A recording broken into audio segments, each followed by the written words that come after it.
नमस्कार। एक बार फिर हाजिर हूँ एक नई कहानी श्राद्ध लेकर। ये कहानी मैंने 4 फरवरी 2003 को लिखी थी।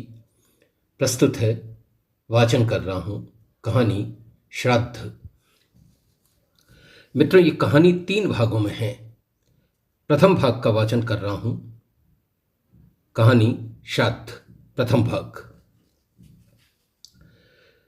पकवान भरी थाली कमला ने छत की मुंडेर पर रखकर उसी गीत के साथ कौवों का आह्वान किया जो कभी उसकी सास सावित्री अपनी सास के श्राद्ध दिवस पर गाया करती थी। जग दिखावे के लिए क्या क्या नहीं करना पड़ता।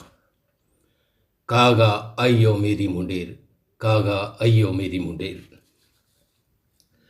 दिन चढ़ाया था। सूर्य की किरणों में अब पहले सी गर्मी नहीं थी। जेठ से अश्विन तक तपते तपते वे भी ठंडे पड़ चुके थे, लेकिन उनकी प्रकाश किरणों में अब भी आगत सर्दी को शिकस्त देने का यथेष्ट दमखम था। हारे थके ग्रीष्मदेव अब शिशिर देवी का चुंबन लेने को बेताब थे।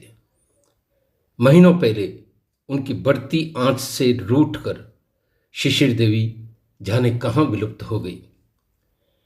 ग्रीष्मदेव अब अपनी गलती मानकर पुनः अपनी प्रेयसी को मनाने उसके द्वार पर खड़े थे।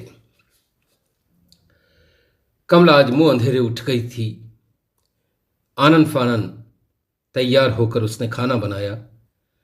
चिरौंजी वाली खीर, देशी घी में तली पूरियां, काजू किशमिश से भरा पुलाव, शुद्ध घी में भुनी आलू की सब्जी, दही का रायता आदि आदि। मिठाई एवं नमकीन डॉक्टर सोहन रात को ही ले आए थे।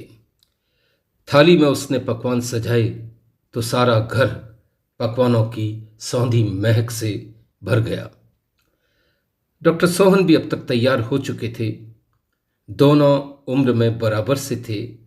डॉक्टर सोहन 28 के पार एवं कमला 28 तक पहुंची होगी। हाँ, रूप रंग में वो डॉक्टर सोहन से 21 थी। डॉक्टर सोहन सामान्य कद काठी के, चेहरा गोल, रंग सांवला एवं छोटी आंखों वाले थे। नजर पैनी थी।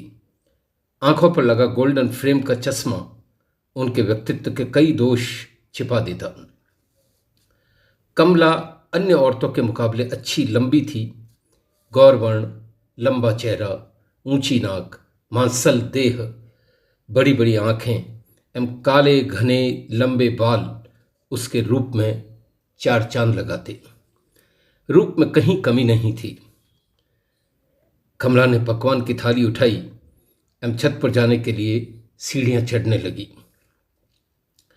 उसके खुले बालों में अभी भी पानी की बूंदें शेष थी। डॉक्टर सोहन उसके पीछे ऐसे चल रहे थे मानो कोई उन्मत्त नागिन के पीछे दीवाना सा चला आ रहा हो। कमला ने 4-5 बार गीत को दोहराया, कागा आइयो मेरी मुंडेर, कागा आइयो मेरी मुंडेर, पर कौवा नहीं दिखा। पक्षी भी शायद पात्रों को पहचान लेते हैं। उसने इधर उधर देखा। हताश थाली डॉक्टर सोहन के हाथ में थमा कर बोली, अब तुम ही पुकारो अपनी मां को। जीते जी कौन सी सुनती थी जो अब सुनेगी? अरे, पुकारना आना चाहिए। मां जब दादी के शब्द पर पुकारती तो कौवे दौड़े चले आते थे। जीते जी तुमने उसे कौन सा सुख दिया जो अब तर्पण लेगी? डॉक्टर सोहन व्यंग कसते हुए बोले। उन्हें मालूम था कमला तुरंत जवाब देगी, और हुआ भी वैसे ही। पहले अपने दिल को तो टटोल लो, आप ही ने ध्यान रखना। कमला आगे बोलती उसके पहले डॉक्टर सोहन ने अपना हाथ आगे बढ़ाकर उसका मुंह दबाया एवं खींचकर नीचे ले गए। जरा बोलने में ध्यान रखा कर, कलमुही, दोनों ध्यान रखना। डॉक्टर सोहन दांत भींचकर बोले। उनके चेहरे का रंग उड़ने लगा, त्योरियों में बल पड़ गए। पहले अपने गिरेबा में झांको, फिर दूसरे को ताना दिया करो। अंतिम ब्रह्मास्त्र डालकर कमला रसोई घर में चली गई। डॉक्टर सोहन को लगा जैसे उन्होंने कीचड़ में पत्थर डाल दिया। कमला की आदत को वे अच्छी तरह जानते थे, पर अब विवश थे। हृदय महसूस कर रह गए। कलुष स्त्री के अधीन जीने वाले व्यक्ति का विवेक प्रायः विलुप्त हो जाता है। मित्रों, अब पढ़ रहा हूं कहानी का भाग 2। आत्मदेव ने रोज की तरह कपड़ों की गठरी बनाई, कंधे पर रखी एवं बाहर निकलते हुए बोला, भाग्यवान, रात देर तक लौटूंगा, 9 बजे तक चला आऊंगा। 3 मील चलकर पहुंचने में ही 1 घंटा लग जाता है। क्यों दिन भर पांव रगड़ते हो? इतना किसके लिए कमाना है? क्यों बच्चे की इतनी फिक्र करते हो? भाग्य में है तो स्वयं एक दिन कुछ बन जाएगा। सावित्री के शब्द आत्मदेव को पकड़ते, उसके पहले ही वह घर से 50 कदम दूर होता। एक ही धुन उसके सर पर सवार थी, सोहन को एक दिन डॉक्टर बनाना है, उसका अच्छी जगह ब्याह करना है, एक दिन मेरा बेटा भी समाज में तनकर निकलेगा। उसके स्वप्न वर्तुल उसकी चाल और बढ़ा देते। वो 40 पार था, पर चाल में अभी भी जवानों सी फुर्ती थी। शहर से 3 मील दूर फौजी छावनी में वह रोज कपड़े बेचने जाता। फौजी सुबह ड्यूटी पर चले जाते, उनकी बीवियों में अच्छे कपड़े पहनने की होड़ लगी रहती। वहां विशेष भावतोल भी नहीं होता।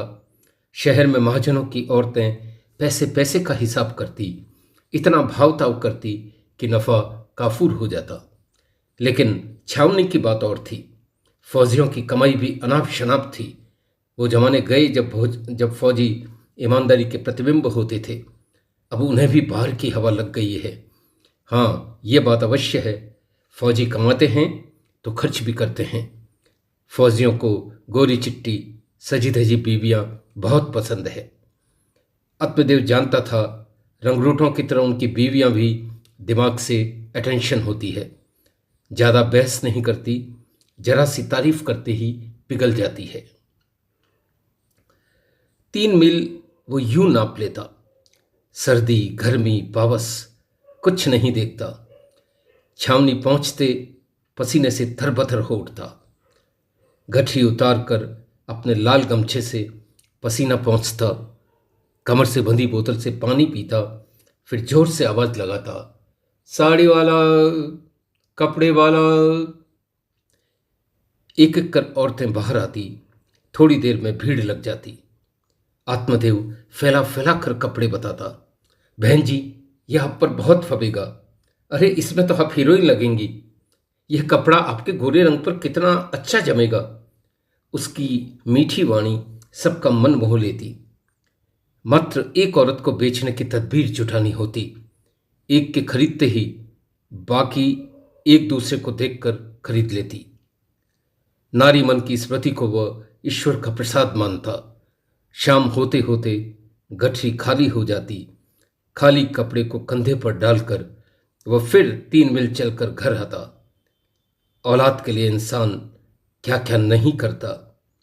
लक्ष्य आंखों के आगे हो तो इंसान थकता भी नहीं है। आत्मदेव का यूं 3 मील आना जाना रोज का नियम था। घर आते ही सावित्री को रुपये संभलाता। माल खरीदने का काम सावित्री का था एवं बेचने का आत्मदेव का। रोज दोपहर सावित्री बाजार में कपड़े खरीदने जाती एवं आत्मदेव के घर पहुंचते दूसरी गठरी तैयार कर रख देती। फिर सीधा रसोई में होती, झटपट जैसे तैसे खाना पकाती। पाक कला में वो पारंगत नहीं थी, अपनी इस कमजोरी को जानती भी थी, पर सभी वे सब हुनर नहीं होते। माँ बाप की इकलौती बेटी थी, ब्याह तक तो खाना पकाना भी नहीं सीखा। शादी के 1 माह बाद सास चल बसी, फिर कौन सिखाए। लेकिन आत्मदेव उसके बनाए भोजन की इतनी तारीफ करता कि उसकी आंखें भीग जाती। सावित्री, तुम कितनी अच्छी दाल बनाती हो, क्या भाजी बनाती हो, क्या रोटी सेकती हो। पति की मीठी वाणी उसके सारे दिन की थकान हर लेती। रात आत्मदेव सोता तो वह उसके पांव दबाती। सावित्री के कोमल हाथों का स्पर्श आत्मदेव के दिन भर की पीड़ा हर लेते। कब सोता पता ही नहीं चलता। जीवन के दुख एवं दुर्गम मार्ग भी अपनों के साथ कितने सुगम हो जाते हैं। प्रियजनों के साथ दुख सुख संगीतमय जुगलबंदी लगते हैं। तब सोहन मात्र 5 वर्ष का था। उसे पब्लिक स्कूल में भर्ती करवाना आत्मदेव के बूते के बाहर था। ऐसी विपन्नता में भी उस पर धुन सवार थी। चाहे मरना पड़ जाए, सोहन को अवश्य डॉक्टर बनाऊंगा। दिन भर दौड़ता, यहां वहां से उधार लाता, जैसे तैसे घर चलाता, पर बच्चे की पढ़ाई में कोई बाधा नहीं पड़ने देता। पढ़ाई में सोहन ने भी कोई कोर कसर नहीं छोड़ी, लगातार आगे बढ़ता गया। 16 वर्ष का होते होते जब उसका प्री मेडिकल टेस्ट में चयन हुआ, आत्मदेव एवं सावित्री की आंखें छलछला आई। दोनों गंगा नहा गए। दोनों ने मोहल्ले में घूम घूम कर मिठाई बांटी। रात गर्व से आत्मदेव ने सावित्री से कहा, सावित्री, हम तो निहाल हो गए। 7 पीढ़ियों में कोई इतना नहीं पड़ा। सोहन तो हमारे झोपड़े का चिराग निकला। अब आत्मदेव का कर्म और भी कठोर हो गया। कॉलेज की फीस, सोहन के कपड़े, पुस्तकें और महंगी होने लगी। सावित्री अब घर पर कपड़े भी सीती एवं आत्मदेव बेच कर आता। खुद कष्ट पा लेते पर बच्चे को अपनी पीड़ा नहीं बताते। आत्मदेव की मेहनत रंग लाई। अनुकूल समय प्रतिकूल परिस्थितियों के गर्भ से ही निकलता है। उसके कारोबार में दिन दूनी रात चौगनी तरक्की हुई।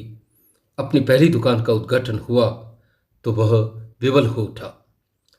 वहां भी दिन रात लगा रहता। कुछ ही वर्षों में उसने कारोबार कई गुना फैला दिया। समय बीतते एक शानदार कोठी बनाई एवं नई कार भी ली। लक्ष्मी आती है तो उसके पसार को रोकना मुश्किल हो जाता है। चंद वर्षों में ही वह शहर का धनी मानी व्यक्ति बन गया। इसी आपाधापी में 5 वर्ष बीत गए। जिस रोज सोहन डॉक्टर की डिग्री लेकर आया, दोनों गदगद हो उठे। उस रात हुए जश्न में शहर के कई रईस शामिल थे। बाहर गाड़ियों एवं अंदर मुलाजिमों का अंबाड़ लगा था। आत्मदेव के दिन बदल गए। उम्र के अंतिम पड़ाव में वह धन के अकूत खजाने पर बैठा था और ये सारा धन उसके अपने मेहनत की कमाई थी। अब उसे सोहन के ब्याह की चिंता सताने लगी। अब उसके भी ऊंचे ऊंचे घरों से रिश्ते आने लगे। आत्मदेव घंटों सोचता, सोहन का ब्याह ऐसे धूमधाम से करूंगा कि दुनिया देखेगी। रस्सी से बंधे बैल की तरह सोहन के मोहपाश में वह ऐसा बंधा था कि उसके अतिरिक्त किसी की न सोचता। पुत्र मोह की इस विवशता में उसे स्वयं तक की सुध नहीं रहती थी। विवश इंसान अंधे की तरह अपना पाथेय स्वयं भी नहीं जानता। मोह के नागपाश ईश्वर ही खोलता है। श्राद्ध के दिन थे। अश्विन कृष्ण पक्ष की तृतीया थी।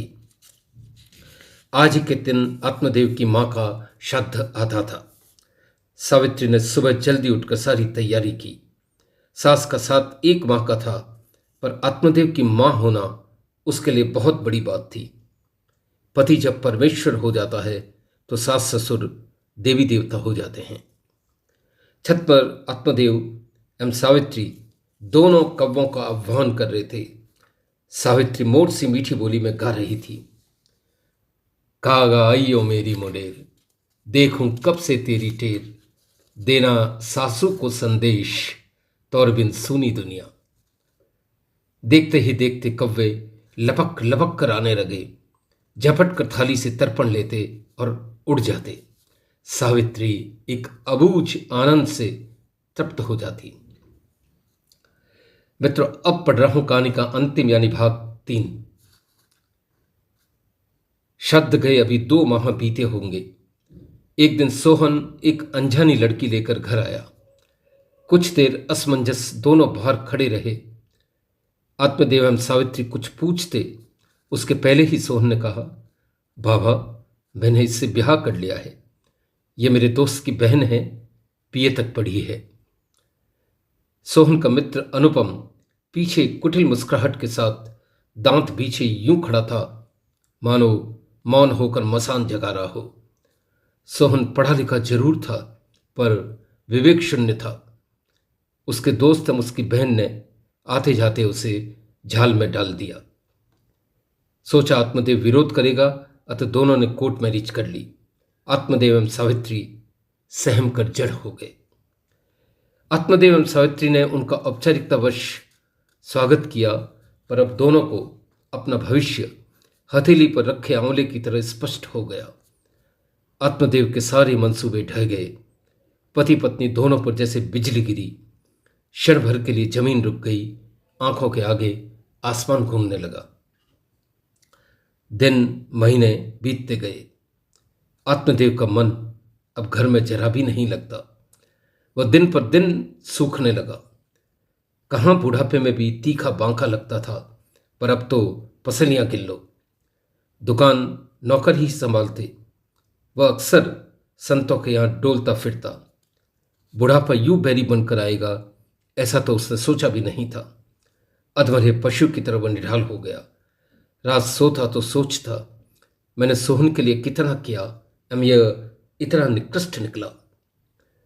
सारी उम्र ऐसे रखा जैसे पलकें नेत्रों को रखती है, पर इसने तो बिच्छू की तरह डस लिया। क्या माँ बाप को यूं दरकिनार किया जाता है? उसकी आत्मा चीख चीख कर ईश्वर से कहती, प्रभु, ये तेरा कैसा विधान है? सोहन के शब्द उसके हृदय में शूल से चुभते। वह विषाद के मारे बेहाल हो जाता। दिन रात ईश्वर से मौत मांगता, मरे तो जंजाल छूटे। विधाता की सभी करतूतें विचित्र है। अमृत तो सिर्फ सुनने में आता है, कहीं देखा नहीं गया।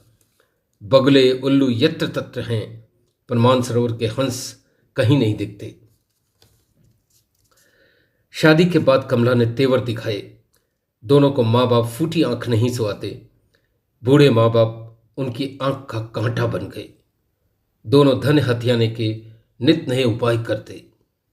आत्मदेव को स्थिति भांपने में जरा देर नहीं लगी। इसी दुख में वह एक दिन चल बसा। आत्मदेव के वियोग में सावित्री सूखी लकड़ी हो गई। आयु के इस शुष्क रेगिस्तान में आए भीषण तूफान ने उसकी सारी तरलता सौख ली। अब सोहन एवं कमला के मार्ग का एकमात्र कांटा सावित्री थी। वह भादों की रात थी। चारों ओर घटाटोप अंधकार छाया था। घने काले बादलों ने आसमान को ढक सा लिया था। रह रह कर चमकने वाली बिजलियां एवं बादलों का शोर दिल दहला देता था। अंधकार का दानव समूचे प्रकाश को निगलकर भी थका नहीं था। पेड़ पौधे मानो किसी अज्ञात आशंका से भयभीत होकर स्तब्ध खड़े थे। पशु पक्षी, यहां तक कि मोहल्ले के कुत्ते भी दुबके पड़े थे। प्रकृति सन्नाटों के साये में मूक सांसें ले रही थी। घर में कभी कभी सावित्री की खांसी की आवाज भर सुनाई देती थी। रात दोनों पति पत्नी में गुसर फुसर हुई। दोनों का दिमाग एक भीषण संकल्प से आप्लावित हो उठा। कमला ने डॉक्टर सोहन के कंधे पर हाथ रखकर उसकी शक्ति को स्फूर्त किया एवं डॉक्टर सोहन ने अपनी ही मां को जहर का इंजेक्शन दे दिया। सावित्री ने निधन के पूर्व पल भर के लिए आंखें खोली एवं फिर शायद ये सोचकर बंद कर ली कि इस दुनिया में अब देखने को क्या बचा है। दूसरे दिन सारे मोहल्ले में उसके फूड पॉइजनिंग से मरने की खबर फैलाई गई। इस घटना के पश्चात दोनों के आंखों की चमक और थी। लोक दिखावे के लिए दोनों ने माँ बाप के नाम का एक अस्पताल भी बनवा दिया। कब वे अब कैसे आएंगे हमारी मुंडेरों पर? जीते जी जिन्हें हम पानी का घूंट नहीं पिलाते, मृत्यु के पश्चात श्राद्ध एवं तर्पण का क्या औचित्य है? हम बुजुर्गों को जीते जी आदर दें, तभी उनकी सद्गति होगी। कौवे तब आएंगे हमारी मंदिरों पर, पंछी तब चहकेंगे हमारी छतों पर। इस बात को भी 5 वर्ष से ऊपर हुए। हर वर्ष की तरह आज भी सावित्री का श्राद्ध दिवस था। कमला अब तक रसोई में चली गई थी। डॉक्टर सोहन अस्पताल जाने की तैयारी कर रहे थे।